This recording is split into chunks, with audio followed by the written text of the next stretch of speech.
This afternoon marked the beginning of a new era in Harrisonburg as Bob Chesney was introduced as the next head football coach for James Madison University. And as WFXR's David DeGuzman explains, the hire comes at a time when the Dukes are about to make history. With the jersey signifying his place as the 9th head coach in school history, Bob Chesney received a warm welcome at the club level of Bridgefort Stadium. The job opened, and when it did, it was something that I think, the world began to connect dots. It wasn't necessarily me necessarily. There was a lot of conversation going on. Chesney arrives at James Madison following the departure of Curt Cignetti, who resigned to take the head coaching role at Indiana and left behind a program that became nationally ranked and is days away from competing in its first ever bowl game. Unprecedented times as you're entering into that first bowl game, right? And there's a lot of uncertainty out there.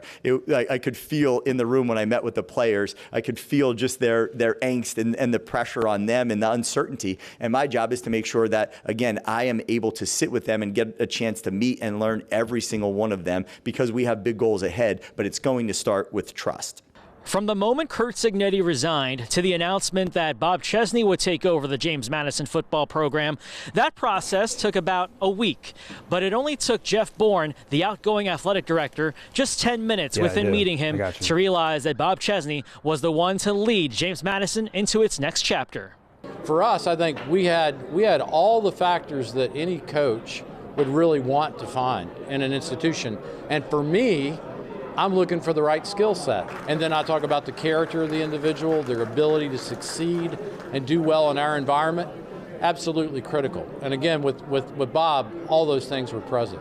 With his own resume of success at Holy Cross, Bob Chesney plans to hit the ground running to build on what's already been established at JMU. There's just this sense of let's get to work, right? Let's get to work. Let's learn these players. Let's continue to develop these players, and let's help them through this bowl game, and then turn the corner into that next semester and be ready to go. Reporting in Harrisonburg, David DeGuzman, WFXR Sports.